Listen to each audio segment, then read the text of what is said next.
እናመሰግናለን እንግዲህ በዛሬው ዕለት ሁለተኛ ቀኑን ያዘው የዘመቻ አንድነት በአራቱም የአማራ ግዛቶች ማለትም የአማራ ፋኖ በወሎ ቤት አማራ የአማራ ፋኖ በሸዋ የአማራ ፋኖ አንድነት በጎንደርና የአማራ ፋኖ በጎጃም አንድ ላይ በመሆን ከፍተኛ ውጊያ ያደረጉ በርካታ አስደናቂ ጀብዶች እየተፈጸሙ እንዳለ በተከታታይ መረጃዎች እየደረሱን ይገኛሉ በዛሬው ዕለት እንግዲህ የአማራ ፋኖ በጎጃም የህዝብ ግንኙነት መምሪያ ኃላፊ አርበኛ ማርሸት ፀሐዩ የአማራ ፋኖ በወሎ የህዝብ ግንኙነት መምሪያ ኃላፊ አርበኛ አበበ ፈንታው የአማራ ፋኖ አንድነት በጎንደር የህዝብ ግንኙነት መምሪያ ኃላፊ አርበኛ ዮሐንስ ንጉሱ አብረውናሉ የአማራ ፋኖ በሸዋ የህዝብ ግንኙነት ኃላፊ አርበኛ ዶክተር አብደላ እንግዲህ በዛሬው ዕለት ያልተገኘበት ዋነኛ ምክንያት የኢንተርኔት መቆራረጥና የመስመር መበላሸት ተከትሎ ነው እንግዲህ በዛሬው ዕለት አጠቃላይ በሁሉም ቀጠና ውጊያዎች እየተደረጉ እንደሆነ እየሰማን እንገኛለን የሁላችሁንም ሪፖርት ቀዳሚ ጥያቄ አድርገን ይላንሳና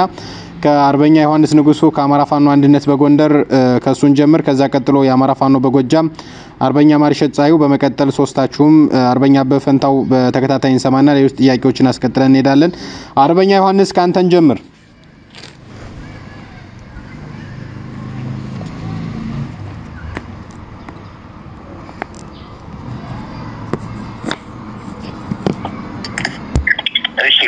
አመሰግናለሁ ጥያቄን ቀጥልና አልከ አጠቃላይ በጎንደር ቀጠና እየተደረገ ያለው ትንግንግ ሁለተኛ ቀኑን ያዘው ውጊያ ምን ይመስላል መልካም አመሰግናለሁ የአማራ ግዛት ሁሉም የአማራ ግዛት የተሳተፈበት ዘመቻ አንድነት የተሰኘ ዘመቻ በትናንትናው ዕለት መጋቢት 10 2017 ዓመተ ምህረት የተጀመረ መሆኑን በመናማር ይታወቃል ከንጋቱ 12 ሰዓት ጀምሮ የተደረገው በጠላት ላይ እየተሰራ ያለውን ወታደራዊ የማጥቃት ዘመቻን በተመለከተ አንድነታችንንም ነፃነታችንንም ለማረጋገጥ ታሳቢ አድርገን የምናደርገው ወደ ውጊያ በየቀጠናው እየተመዘገበ መሆኑ ይታወቃል በአይነቱ ለየት ያለ የአንድነትና የነፃነት ወደ ውጊያ እያደረግን እንደሆነም በተመሳሳይ ይታወቃልና በጎንደር ቀጠና በአብዛኛው ቀጠና በደቡብ የጎንደር ቀጠና እንዲሁም በማዕከላዊና ሰሜን ምዕራብ እንዲሁም በምዕራብ የጎንደር ቀጠናዎች በአብዛኛው ቀጠናዎች ወደ ውጊያዎች አድርገናል በርካታ ክፍለ ጦሮችና ብርጌዶችን ሻለቆችን አሳትፈናል በእነዚህ ወደ ውጊያዎች በርካታ የጠላት ኃይል ማለትም እስካሁን በተመዘገበ ከ430 በላይ የጠላት ኃይል በሁለት ቀኑ ወደ ውጊያ የተደመሰሰ ሲሆን እንዲሁ ከ300 በላይ ደግሞ ቁስለኛ የሆነበትና በርካታ ምርኮ ጦር መሳሪያዎችም እንደዚሁ በመቶ የሚቆጠሩ የቡድንና ነፍስ ወከፍ የጦር መሳሪያዎችን የማረክነበት የወገንን ሞራል በእጅጉ ያነሳሳና በተወሰነ የሰው ኃይል ከፍተኛ ድል ማምጣት የሚቻልበት በተለይ በአንድነት ስንነሳ ደግሞ ከፍተኛ መርቂ ውጤት ማምጣት የምንችልበት በአጭር ጊዜ ቀጠናውን ነፃ መውጣት የምንችልበት ሁኔታ ያየንበት ነው ንቅናቄ በእንቅስቃሴ ደረጃና ጥሩ ውጤቶች እየተመዘገቡ ያለበት ሁኔታ ነው ያለው ሁኔታ አመሰግናለሁ ዝርዝር መረጃዎች የምታጋራን አለ ምናልባት የዛሬ የትናንቱ በተለያየ ሚዲያዎች የተገለጸ ስለሆነ እንደተጠበቀው ነው በዛሬው ዕለት ሁለተኛውን ቀን በያዘው የዘመቻ አንድነት ድሎችን በጎንደር ግንባር ያሉትን እንደሚከተለው አቀርባለሁ ሁለተኛ ቀኑ ባስቆጠረው ዘመቻ አንድነት ዛሬ መጋቢት 11 2017 ዓ.ም በአማራ ግዛቶች የተደረጉ የሚገኙ አንድነትና የነፃነት ተጋድሎዎች እንደተጠበቁ ነው በጎንደር ግንባር የአማራ ፋኖ አንድነት በጎንደር የመይሳው 12ኛ ኮር በምዕራባዊ የጎንደር ቀጠና ከንጋቱ 12 ሰዓት ጀምሮ በሶስት ወረዳዎች በሶስት የውጊያ ግንባር ጠላትን በመደምሰስ የአውደ ውጊያ ድሎችን መጎናጸፍ ችለናል በተለይ አለፋ ወረዳ አጸደ ማርያም ከተማ ሰፍሮ በነበረ የጠላት ኃይል ላይ ከንጋቱ 12 ሰዓት ጀምሮ የድምሰሳ ውጤት ሲሆን በጠላት ላይ ከ45 በላይ የተደመሰሰበት እንዲሁም ከ22 በላይ የቆሰለና ከጥቅም ውጭ የሆነበትን ውጊያዎች እንዲሁ በቀጠናው ወታደራዊ እንቅስቃሴ ተጠናክረው የቀጠሉበት ሁኔታ አለ ውጊያ ግንባሩ የአድዋ ቁጥጥር ብርጌዶችና በተለይ ንቃት ጦራና ራስ አሞራው ጦራሪ ሻለቃን ኮማንዶ ሻለቃን ጨምሮ የተደረገው ውጊያ ነው ማለት ነው በአለፋ ወረዳ ማለት ነው። ሌላኛው ወረዳ በቋራ ወረዳ በሙር በተሰኘ ከተማ እና አቅራቢያ በተደረገ የማጥቃት ኦፕሬሽን በተመሳሳይ የአማራ ፋኖ አንድነት በጎንደር የነይታው ካሳ ሁለተኛ ኮር የአድዋ ክፍለ ጦር እንዲሁም የቋራው ሜድላ ክፍለ ጦርና አጠናዋሴ ክፍለ ጦር 3 ክፍለ ጦሮች ልዩ ልዩ ሻለቃና ብርጌዶችን በማጣመር እየተደረገ አውደ ውጊያ አለ። በዚህ ጠላት ተፈሪ የነበረበትን ቀጠና በመክበብ ከፍተኛ ጉዳት ማድረስና የተቻለበት ሲሆን የመደምሰስና የመበተን ተግባሮች ተፈጽመዋል። ከ30 በላይ የተደመሰሰ እንዲሁም ከ20 በላይ የቆሰለና ከጥቅምቅ የሆነ ተመዝግቧል። በዚህ ግንባር ሌላኛው ሶስተኛው ግንባር የነበረው በምዕራብ ቀጠና በመተማ ወረዳ ነው። ከመተማ ከተማና ወዲገምዙ መካከል ጣሊያን ድልድይ በተባለ ልዩ ቦታ ይህ ደግሞ የመይሳው ካሳ ኮር ወይም ሁለተኛ ኮር ዋሴ ክፍለ ጦር ወሰደው የተፈሳሰ ከ20 በላይ የተደመሰሰና ከ30 በላይ ቁስለኛ የተደረገበትን ውጊያ ማድረግ የተቻለበት ነው። በሌላ በኩል በትናንት ምሽትና ዛሬ ተቆራርጠው በደረሱ የጠላት በደረሱ ጉዳቶች በማዕከላዊ ጎንደር ቀጠና በለስ አርቢ ሽጎ በነበረ ጠላት ደደይ ታጣቂ ላይ የጎንደር የመሻክል ጦር የአይሆን ቴድሮስ ብርጌድ እና የጎንደር ብርጌድ መስት ጫለቆች በወሰዱት ኦፕሬሽን ለጊዜው ቁጥሩ ከተመሳሳይ በጎንደር ዙሪያ ወረዳ መንግሮና ማስገኘት መስመር ተነቃቅቶ የነበሩ የአማራ ፋኖ አንድነት በጎንደር የወደረ ጋሻ ጦር ቃኘው ብርጌድ ጎንደር ብርጌድ ታድሎ ብርሃን ጦር እና ብርጌዶች ጨምሮ ጥቁር አንበሳ ብርጌድ በመታመር በሶስት ጦሮች ላይ ቆራርጦ የመምታት በጥላት ላይ ሰብአዊና ቁሳዊ እንዲሁም ስነልቦናዊ ጥቃት ግን ማሳካት የተቻለበት አውደ ውጊያ ድል የተመዘገበበት ነው። በትናንቱ ምሽት የመረጃ ሰዓታችን ያላቀረብነው መረጃ ነው።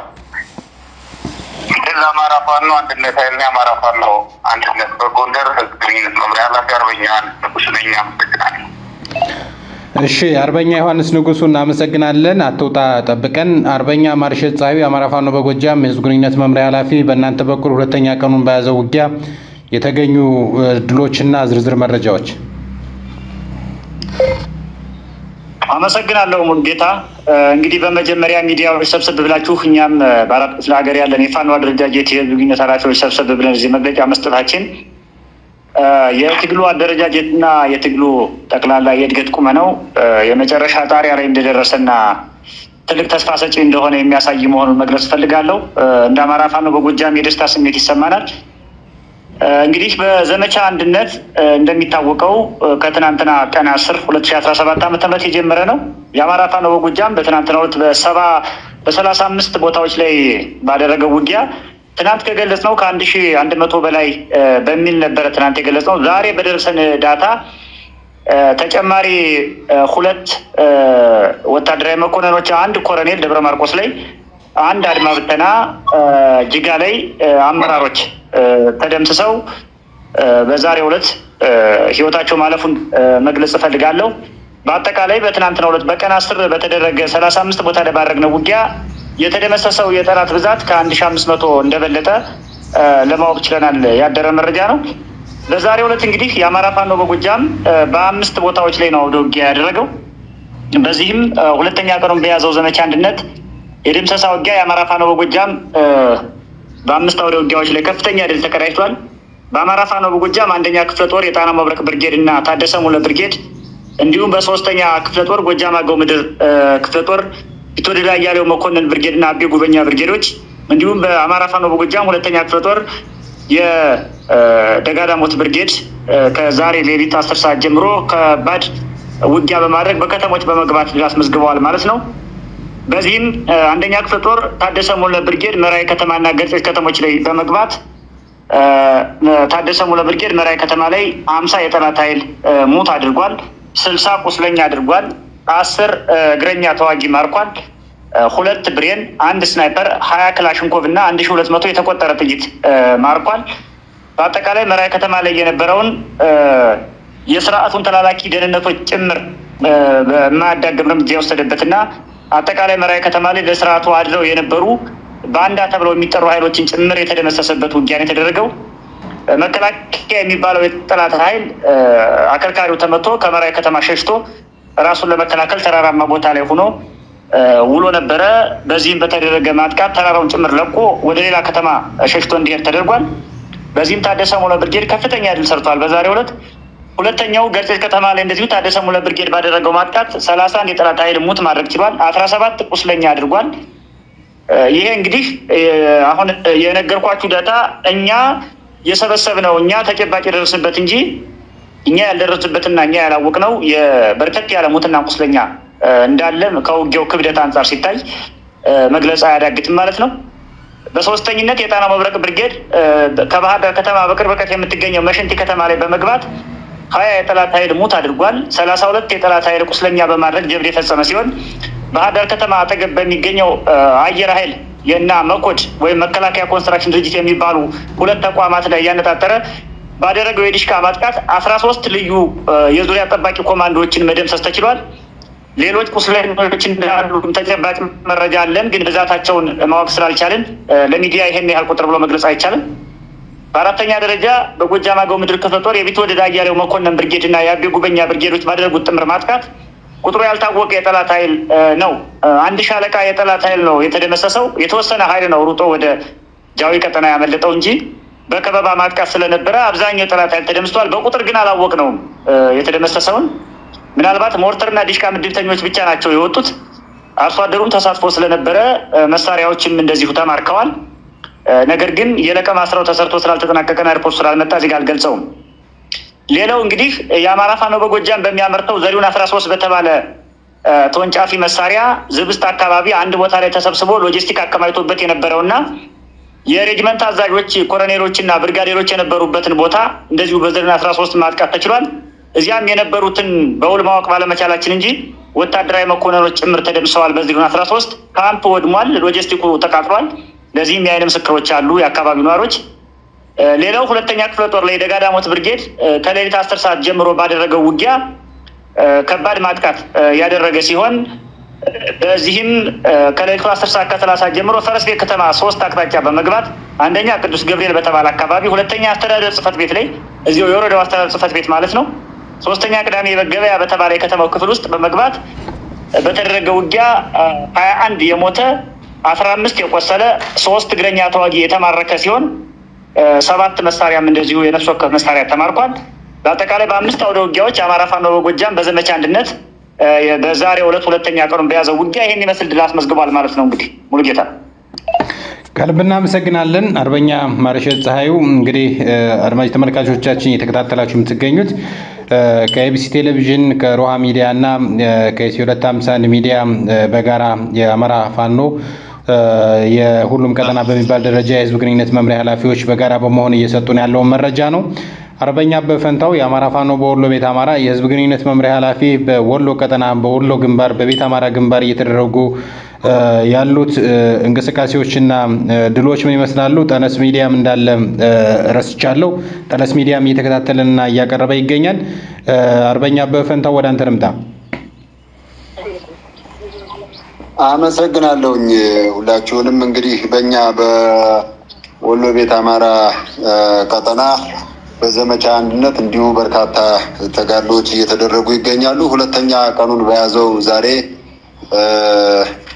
መጋቢት 11 2017 ዓ.ም ከንጋት ጀምሮ ግዙፉ የአማራ ፋኖ በወሎ አደረጃጀት ግዙፉ ኮር ላስታ ሳምኖ ኮር ላሊበላ ከተማን ሙሉ ለሙሉ በሚባል ደረጃ ተቆጣጥሮ በርካታ አመርቂ ድሎችን አስመዝግቧል። እንግዲህ ላሊበላ ከተማ እንደምታውቁት አየር መንገዱም ጭምር በርካታ ጊዜያቶች በመቆጣጠር ከተማው ላይ በመግባት በርካታ ጠላቶችን በመደምሰስ እና ብዙ ሎጂስቲኮችንም ጭምር በማውጣት ብዙ ስራዎች የተሰሩበት ነው። ዛሬም በአየር መንገዱ ቀጠናም ላሊበላ ከተማም ጭምር በመግባት በርካታ ተጋድሎች ተደርገዋል ላሊበላ ከተማ ላይ። ከዚህም ጋር ተያይዞ በተደረገው ውጊያ ከጧት 12 ሰዓት ጀምሮ ነው የላስታ አሳምነው ኮር 7 ክፍለ ጦሮች እንዳሉ ይታወቃል።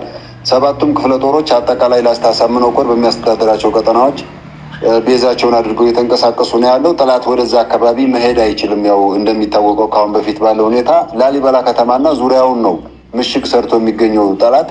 እዛ አካባቢ ወረዳዎችንም እንደሚያስተዳድር ሙሉ ለሙሉ 100% ወረዳዎችን እንደሚያስተዳድር ይታወቃል። አስተሳሰምነው ኮር ከዛ ጋር ተያይዞ ጠላት ወደ እነዛ ወረዳዎች የሚሄድበት ምንም አይነት ሁኔታ የለም። ከዚህ ጋር ተያይዞ ላሊበላ ከተማን ዙሪያውን ምሽግ አድርጎ የተቀመጠበት ሁኔታ አለ። እነዛን ምሽጎች ሰብሮ በርካታ ኃይል ወደ ከተማው በመግባት በተለይ ደግሞ የደህንነት መዋቅሩን የብልጽግናውን አመራርና የሚሊሻ አመራሩን ጭምር አጠቃላይ ጦርነቱን የሚመራውን ኃይል ያነጣጠረ ጥቃትን ተፈጽሞ አመራሮች ጭምር የሞቱበት ሁኔታ አለ። የመከላከያ ሻለቃም ጭምር እንደዚሁ የተደመሰሰበት ሁኔታ አለ በተጋድሎ ማለት ነው።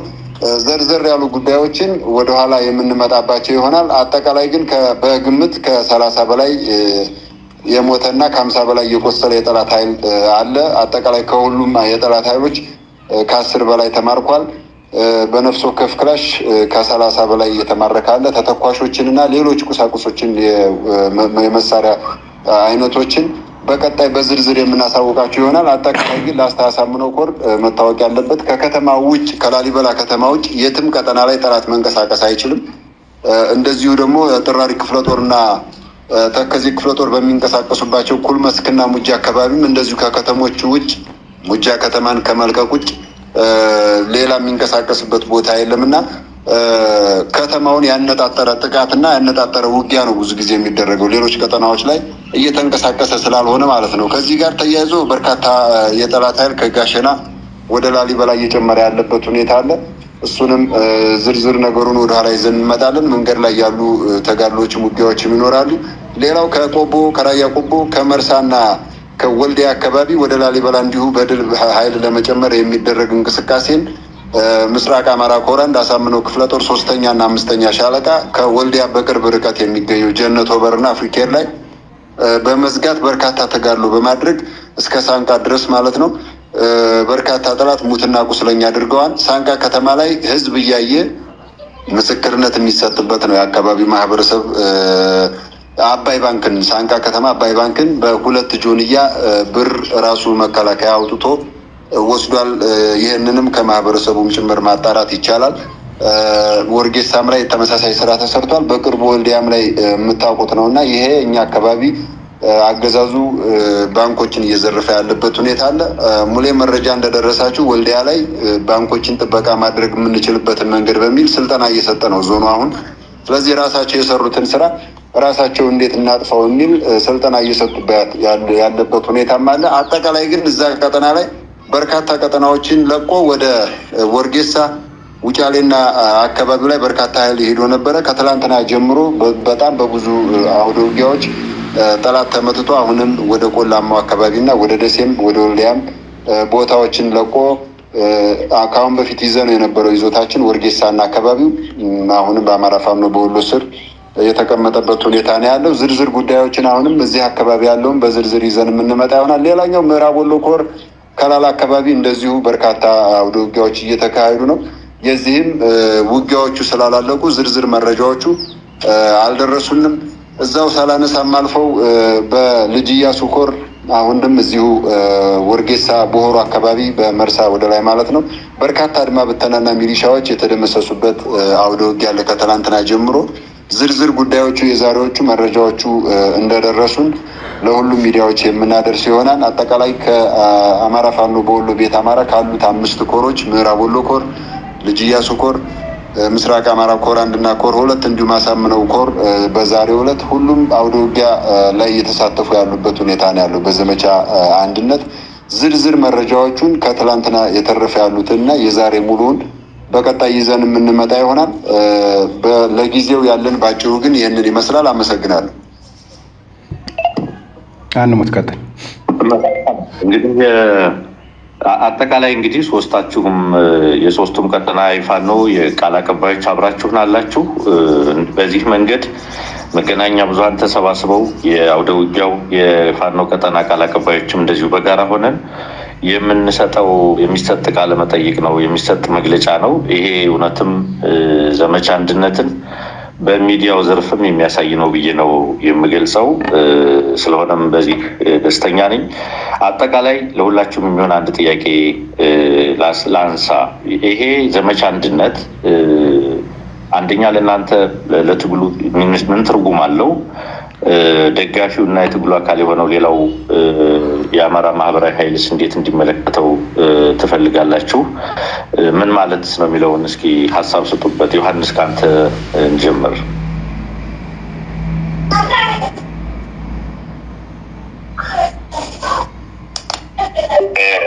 አመሰግናለሁ። ትንሽ ኔትወርክ የተቆራረጠ የተወሰኑ ጥያቄ ፍሬ ቃላቶች ሙሉ በሙሉ ናቸው። አንዴ ልትደግምልኝ ደስ ይለኛል። መልካም። ጥያቄ ምንድን ነው? በአጠቃላይ ይሄ ዘመቻ አንድነት ምን ትርጉም አለው? እንዴት ነው የምትረዱት? ህዝቡስ፣ ሌላውስ ደጋፊው ትግሉ አካል እንዴት እንዲመለከተው ትፈልጋላችሁ? ምን ትርጉም አለው የሚለው ላይ ሀሳብ እንድሰጥበት ነው። መልካም። ማንሙት አመሰግናለሁ። እኛ የተረዳ ነው ወይም ደግሞ መጀመሪያ ማቀደን ወደዚህ የአንድነት ዘመቻ እንዲደረግ ወስነን ስንገባ የእቅዱ አካል አንድነትን መስበክ፣ በተግባርም አንድ ሆኖ በጠላት ላይ ክንድን ማሳረፍ መቻልን ነው ትርጉሙ። ዋናው ፍሬ ነገሩ ከዚህ አካባቢ የሚያጠነጥኑ ነው። በተጨማሪ ሌሎች የሚረዱት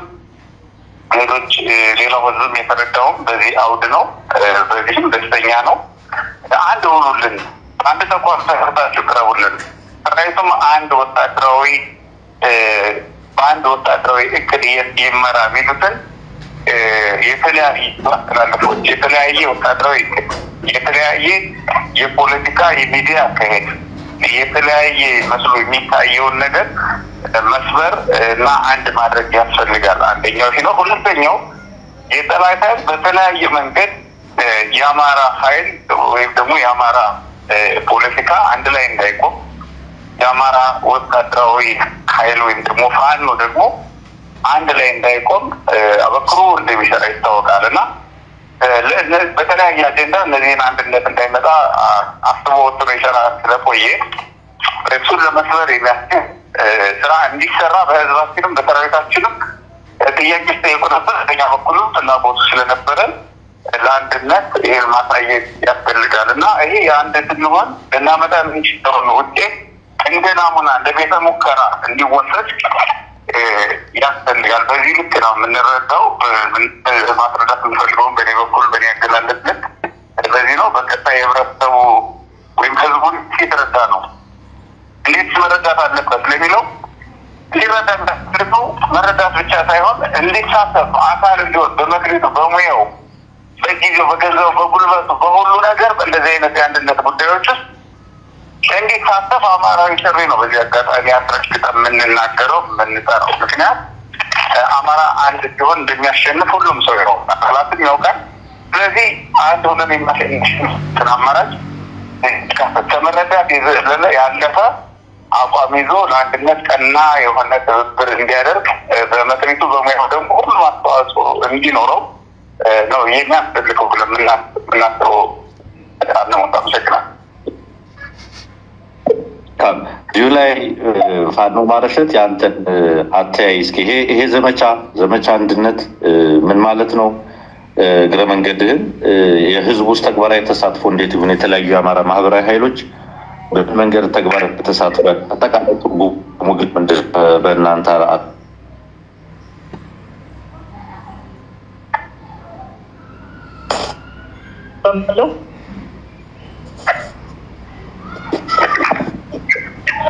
እስቲ ትሰማለህ መሰለኝ። እሺ፣ አመሰግናለሁ አንሙት። እንግዲህ ዘመቻ አንድነትን እኛ የምናየው አንድ በፖለቲካ ነው፣ ሁለት በኃይል ነው፣ ሶስት በማህበረሰብ ብለን በሶስት ታይፕ ነው የምናየው። አሁን ላይ እያደረግን ያለውን ዘመቻ አንድነት በሀሰተኛ ተረክ ተጸንሰው በሀሰተኛ ተረክ ተወልደውና ተገንብተው የሀገሪቱን መንበረ ስልጣን የያዙ ኃይሎች ከግማሽ ክፍለ ዘመን በላይ በአማራው ማህበረሰብ ላይ ከባድ ማህበረሰባዊና ፖለቲካዊ ውድመት ሲያደርሱና ርስቱን ሲወሩ ማህበረሰቡን ሲጨፈጭፉ ከባህል ከሃይማኖትና ከሴቱ ከኢኮኖሚው ሲያገሉት የአማራ ማህበረሰብ ተደራጅቶ ታጥቆና ሰልጥኖ ጠላቴ ያለውን አካል በኃይልም መጣል የሚችልበትን አክሰስ ሳያገኝ ሲኖር ይሄኛው ትውልድ ይሄኛው የትግል አይነት ግን ይሄንን በአማራ ህዝብ ላይ የተጣለ ጥቁር ጠላት ለመጨረሻ ጊዜ ለማስወገድ የጀመረው ተጋድሎ እንደመሆኑ መጠን በፖለቲካ ስናየውና በፖለቲካ ስንመዝነው አማራው አንድ የፖለቲካ ድርጅት ሰርቶ አንድ የፖለቲካ ፕሮግራም ገንብቶ ከትውልድ ሊያሻግር የሚችል የህዝቡን ህልውና ሊያስጠብቅ የሚችል የፖለቲካ ድርጅት ገንብቶ ወደፊት የሚንደረደርበትና በኢትዮጵያ ፖለቲካ ውስጥም ሀገረ መንግስት ግንባታው ላይ የበኩሉን እንዳለፉ ዘመን ሁሉ የበኩሉን ድርሻ አስተዋጽኦ የሚያበረክትበትን ታሪካዊ አሻራ የጣለበት አድርገን ነው የምናየው። ሁለተኛው በኃይል ደረጃ ስንተረጉመው እንግዲህ የአማራ ፋኖ በአራቱም አቅጣጫ ያለ የአማራ ፋኖ የያዘው አንድ ጠመንጃ ነው፣ የገጠመው አንድ ጠላት ነው። በተለያየ መልክዓ ምድር ላይ ቢኖርም መዳረሻውም አንድ ነው። ስለዚህ በእነዚህ አውዶች ምክንያት ጠላት $ቢሊዮን አውጥቶ ኢንቨስት አድርጎ ፋኖን ሰፓሬት ለማድረግ የሄደበትን ርቀት ያከሸፍንበትና የመጨረሻ በትር አሳርፈን በአንድነት ፋኖነታችንን ያስረገጥንበት አንድነታችንን ያበስርንበት ነው። ሌላው ማህበረሰባዊ መገለጫው አማራ እንደሚታወቀው ሰፊ መልክዓ ምድር ያለው ሰፊ ኢኮኖሚ ያለው እና ሰፊ የህዝብ ቁጥር ያለው ነው በኢትዮጵያ ውስጥ እና ይህንን ማህበረሰብ እርስ በርስ ባለመግባባት ሀሰተኛ ተረክ ናሬሽን በመፍጠር እርስ በርስ ማህበረሰቡ እንዳይግባባ የማህበረሰብ ትስስር እንዳይኖር እና ጭራሽ እንዲላላ አልፎም እርስ በርስ አላስፈላጊ የማህበረሰባዊ ቀውስ ውስጥ እንዲገባ ከፍተኛ ጥረት ሲደረግ የኖረው ይህንን የማህበረሰብ ትስስርን የማላላትን ፕሮጀክት የሻረ ይህንን አደገኛ ጸረ አማራ ሟርት በእርጎ የሻረ ፕሮጀክት እና ዘመቻ ሆኖ አግኝተነዋል ማለት ነው። ስለዚህ በአጠቃላይ ሲገለጽ ዘመቻ አንድነት የሚባለው ለአማራ ማህበረሰብ እስካሁን በተበታተነ አካሄድ ሲደረግ የነበረውን ተጋድሎ ሸክፎ በአንድ ድምፅ በአንድ ጥሪ ለአንድ ዓላማና አንድ ጠላት ላይ ያነጣጠረ በመሆኑ በእነዚህ ሶስት መገለጫ መንገዶች እኛ አይተነዋል። ስለዚህ ይሄ ዘመቻ ተጠናክሮ ይቀጥላል። መላው አማራ በውጭም በውስጥም ያለ አማራ በግልም በአደረጃጀትም ያለ አማራ በየትኛውም ተቋም የሚሆን ያለ አማራ ይህንን ዘመቻ አንድነትንና የፋኖን ቅዱስ ቀውስ የፋኖን ቅዱስ ትግል በሀሳብም በጉልበትም በገንዘብም በምንም እንዲያግዝ ወንድሜ አርበኛ ዮሐንስ እንዳለው በቻለው ሁሉ የበኩሉን ጠጠር እንዲወረውር ጥሪ ማድረግ እፈልጋለሁ። ከዚህ ባለፈ ማህበራዊ ሚዲያን የሚጠቀሙ አልፎ አልፎም በተለያየ አጋጣሚ የሚዲያ አክሰስ የሚያገኙ ወገኖቻችንን በተመለከተ አላስፈላጊ ናሬሽን እየሰሩ አላስፈላጊ ስሜት ሪፍሌክት እያደረጉ የህዝባችንን ስነ ልቦና የሚጎዳ የታጋዩን ስነ ልቦና የሚጎዳ ነገር እያደረጉ ያሉ ኃይሎች አሉ። እነዚህ ከእኩይ ድርጊታቸው እንዲቆጠቡ ለማሳሰብ ፈልጋለሁ። ዘመቻ አንድነት ይቀጥላል። ጠላታችን አንድ ነው፣ መዳረሻችን አንድ ነው፣ የምንዋጋው ለአንድ ዓላማ ነው። ዘመቻ አንድነት ይቀጥላል። አመሰግናለሁ። መልካም። እዚሁ ላይ እስኪ ፋኖ አበበ ፈንታው አንተ ማጠር ያለ ሀሳብህን አጋራን። የዘመቻ አንድነት ትርጉሙን ለህዝቡ የምታቀርበውን ጥሪ ምናልባት እዚሁ ላይ ቅድም ፋኖ ማርሸት የጠቀሰው አንዳንድ አሉታዊ ትርክቶች ይሄ ዘመቻ የአማራ ፋኖች ዘመቻ እንዳልሆነ አድርገው ሀሳብ የሚያቀርቡ ሌላ ዓላማ ያለው በማስመሰል በአማራ ወንድሞች ላይ የተከፈተ ወይም የሀሳብ ልዩነት ባላቸው የፋኖ ቡድኖች ላይ የተከፈተ የታወጀ ዘመቻ አስመስለው በአመራር በህዝብ ወኪል ደረጃ ያሉ ግለሰቦች ሳይቀሩ ሀሳብ ሲሰጡ ነበርና ይህንን ጨምረ ሀሳብህን ብትሰጠን። አመሰግናለሁ። ያው እንግዲህ በዘመቻ አንድነት በአውደ ውጊያው በኩል በርካታ ስራዎችን የሰራንበት ነው። ከአሁን በፊት እንደምታውቁት እንግዲህ ወደ 2 ዓመቱ እየመጣ ነው የአማራ ህዝብ የህልውና ተጋድሎ የትጥቅ ትግሉ ማለት ነው። በዚህ ተጋድሎ በርካታ ጠላታችን የተዳከመበት ሁኔታ አለ፣ የተሰላቸበት ሁኔታ አለ። የጠላት መከላከያ የሚባለው የዙፋን ጠባቂው ሰራዊት ማለት ነው በብዙ መንገድ የተዳከመበት ጓዳዊነት የሚባል ነገር የሌለው በብዙ መንገድ ያዳከምነበት ሁኔታ አለ። በብዙ መስፈርቶች በብዙ መገለጫዎች ያን የተዳከመ ኃይል ከአንዱ ቀጠና ወደ አንዱ ቀጠና ሰራዊት እንዳያቀናንስና እንዳይዋጋ ለምሳሌ ከጎጃም ወደ ወሎ፣ ከጎጃም ወደ ሸዋ፣ ከሸዋ ወደ ወሎ፣ ከወሎ ወደ ጎንደር፣ ከጎንደር ወደ ወሎ ኃይል እያቀናነሰ ማዕከል የሆኑ ቦታዎችን መርጦ ነው የሚዋጋው።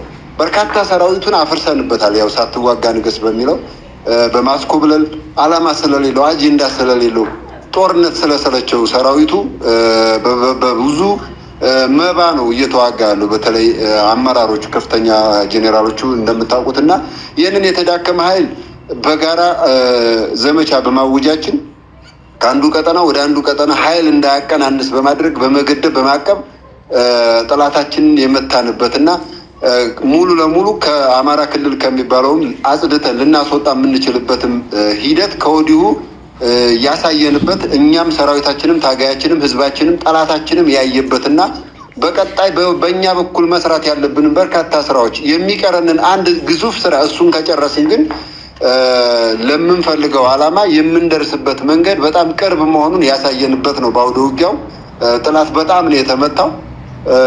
ይሄ ደግሞ ካሁን በፊት አዳክመነው ነበር እንዳልኳችሁ። አሁን በአንድ ላይ ደግሞ ዘመቻ ሲታወጅ ይሄንን አሳይተናል። ቀጣይ ደግሞ በመሪ ድርጅት በአንድ ወታደራዊ መሪ በአንድ ዘመቻ አጠቃላይ መላው አማራ ላይ ውጊያ የሚከፈትበት ሁኔታ ሲፈጠር ሙሉ ለሙሉ በርካታ ስራዎችን የምንሰራበት ሁኔታ እንዳለ ያሳየንበት ነው።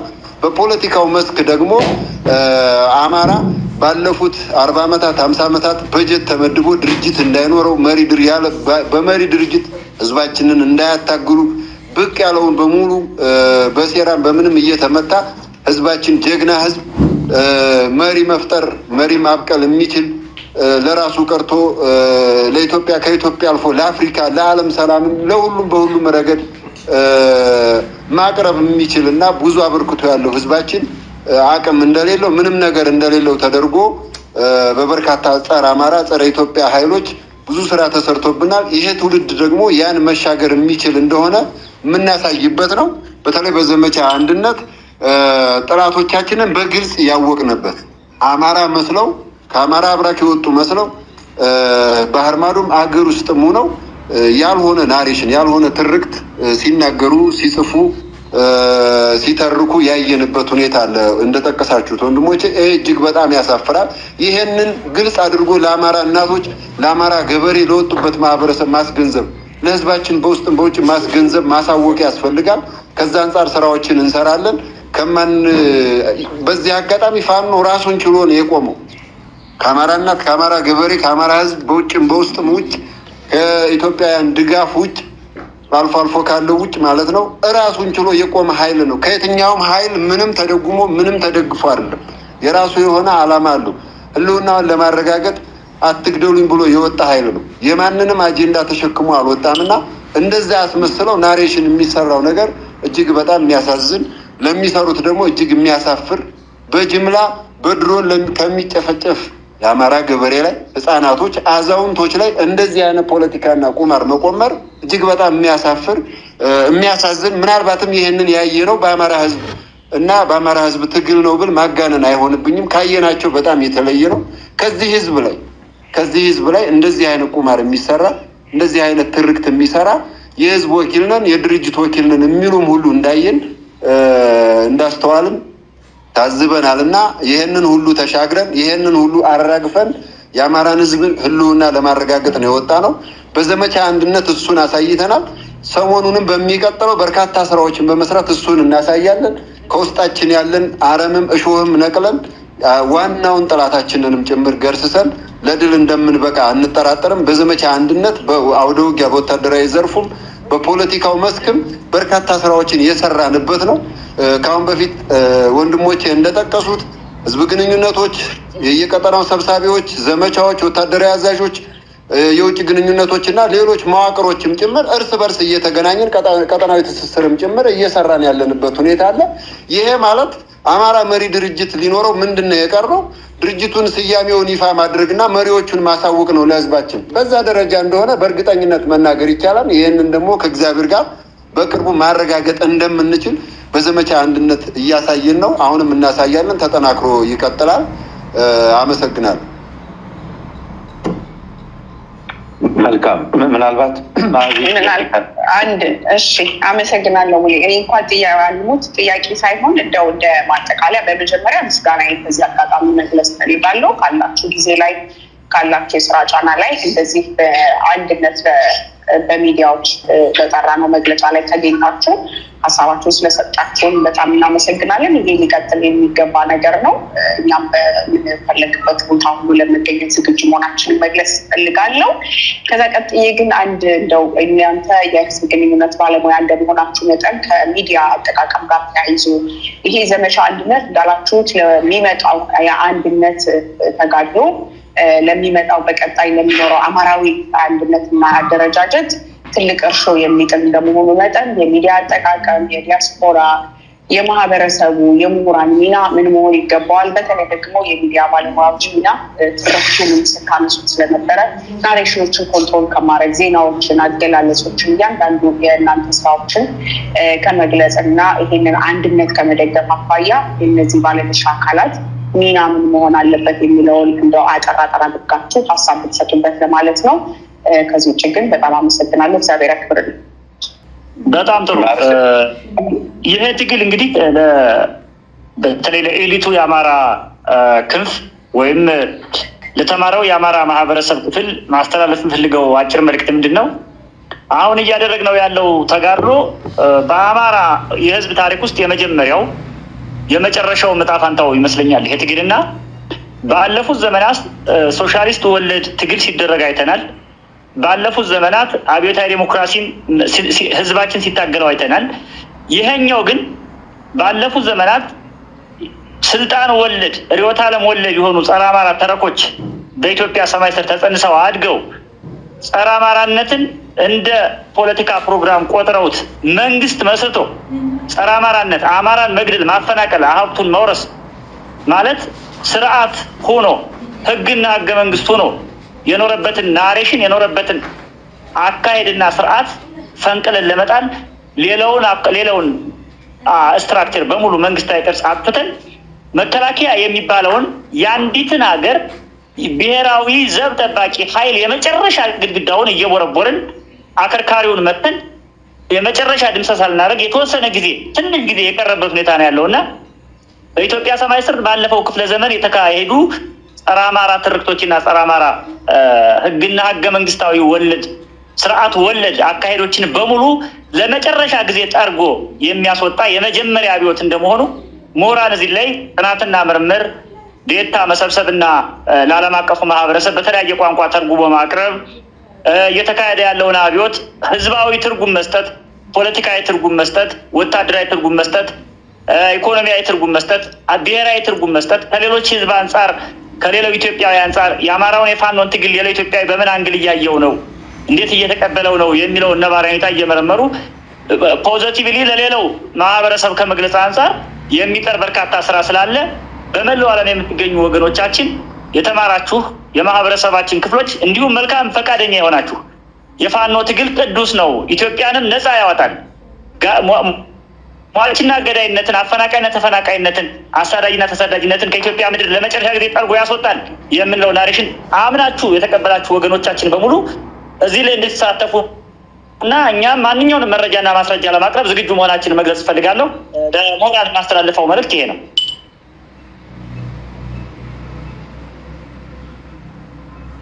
መልካም ዮሐንስና አቤ የማዕዛን ጥያቄ አጠር አድርጋችሁ መልሱልን። የማጠቃለያ ሀሳብ ስለሆነ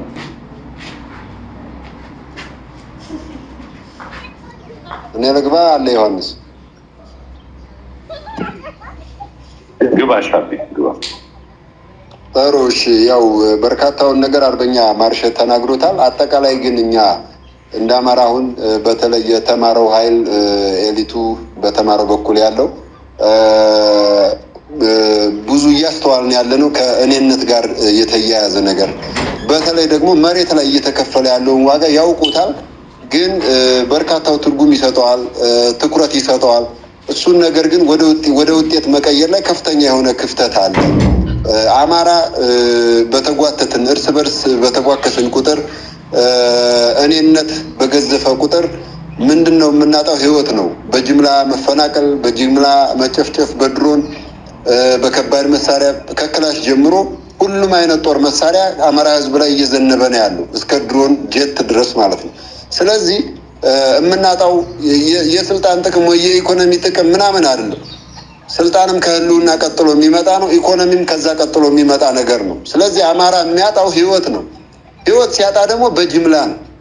ስለዚህ ይህንን ከግምት ውስጥ በማስገባት ቅድሚያ ለህልውናው በህይወት መኖራችን ከተረጋገጠ በኋላ ሁሉም ነገር ይደርሳል።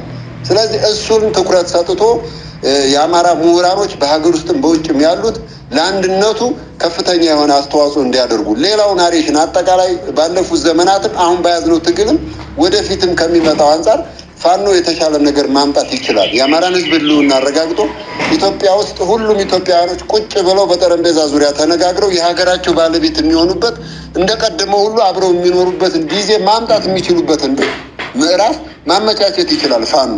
በሱ እርግጠኛ መሆን ይቻላል። አማራው ብቻ ሳይሆን ሁሉም ኢትዮጵያውያኖች እንዲያምኑን እንፈልጋለን። ዓለም አቀፉ ማህበረሰብ እንዲያምንን እንፈልጋለን።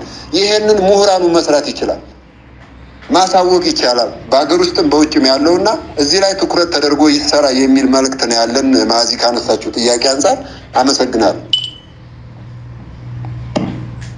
መልካም እናመሰግናለን።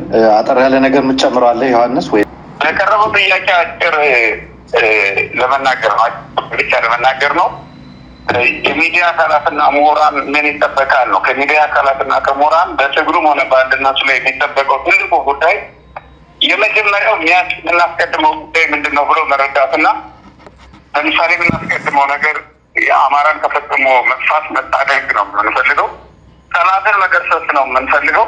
እነዚህን ጉዳዮች ማዕከል ያደረገ የጋራ እሳቤ በመያዝ የጋራ ቅድመ ሁኔታ በመያዝ መግባባት በመድረስ በሌሎች ጉዳዮች ላይ ከመነሳረክ በሌሎች ጉዳዮች ላይ ከመለያየት ይልቅ እነዚህን ጉዳዮች እንደ ቀይ መስመር በመቁጠር ነጥቦችን ለይቶ በመያዝ እገዛ ቢያደርጉ ጥሩ ነው ነው። ሁለተኛ ማስተላለፍ የምፈልገው የሚዲያ አካላት ቁጥራቸው ሊበዛ ይችላል እንጂ ፍላጎታቸውና ጥራታቸው ወይም የአገልግሎት ሁኔታቸው ሊለያይ ስለሚችል እየተሰባሰቡ እንደየዝንባሌያቸው የጋራ ቢኖራቸው የጋራ የሆነ መተዳደሪያ ቢኖራቸው ተሻለ ይሆናል። በተለይ አማራን ትግል ደግፋለን ብለው የቆሙ ይመለከተናል ብለው የቆሙ የሚዲያ አካላትም ሆነ አንቂዎች ሞራል በዚህ ረገድ ተሰባስቦ የበኩላቸውን በጎ ሚና ብቻ እንዲወጡ ስርዓት ያለውና ግብረገብ በሆነ መንገድ ትግሉን ብቻ የሚያግዙበትን አማራዊ ጨዋነት ተራብሰው አማራነትን ብቻ የሚያስቀድሙበትን አውድ መፍጠር መቻል አለባቸው። ለምንድን ነው ይህን ሀሳብ ያነሳ ነው? ዝሩ የሆነ ሁኔታ የሚዲያ ሁኔታ ስላለ ሚዲያ ደግሞ እንደሚታወቀው የተፈለገም ያልተፈለገም ተጽዕኖ ያለው ክፍል እንደመሆኑ መጠን ያልተፈለገው ተጽዕኖ ብዙ ጊዜ የሚወጣው መረን የሌለው ሆኖ እየወጣ ነው እና መረን በሌለው አቀራረብ የምንቀርብ የተፈጠረ ያለው እርስ በርሳችን ስርዓት ስላላበጀንለት ነው እና ስርዓቱ ወዳለ ሁኔታ መምጣት ያስፈልገናል ብዬ ነው የማስበው። ከዛ ውጭ ግን የማይቀድሙ አጀንዳዎችን እያስቀደመን የቢሆን እና የኢጎን ሌሎች ተራ ጉዳዮች እያስቀደምን ምንም ምሁር ብንሆንም ምንም ሚዲያ ያለን ብንሆንም ለዚህ እየተገደለ ላለ ህዝብ በስመ መጥፋት አደጋ ውስጥ ለገባ የአማራ ህዝብ የማይጠቅሙ አጀንዳዎችን እየያዘን ስንቧቀስ መዋል አይጠበቅብንም እና ምንም ያህል ምሁርና እውቀት ያለን ብንሆንም ሚዲያ ያለን ብንሆንም በአግባቡ በልኩ ለሚፈልገው ዓላማና ለሚያናስቀድመው አጀንዳ ብቻ እንድንጠቀም በዚህ አጋጣሚ ያደራል ማለት እፈልጋለሁ። አመሰግናለሁ። እናመሰግናለን።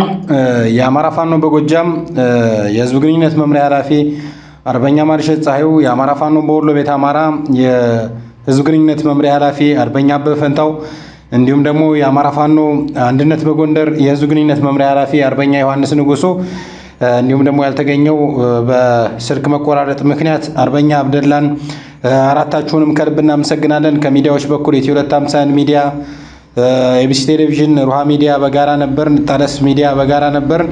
እንግዲህ በቀጣይ ይህን አንድነት አጠናክረን ጠንካራ ስራዎችን እየሰራን በተለይም ደግሞ ወጥ የሆነ የሚዲያና ኮሚኒኬሽን ተገንብቶ እንደምንቀጥል ተስፋለን። ከልብ እናመሰግናለን። ለሰጣችሁን ጊዜ ለሰጣችሁን ማብራሪያ ከልብ እናመሰግናለን።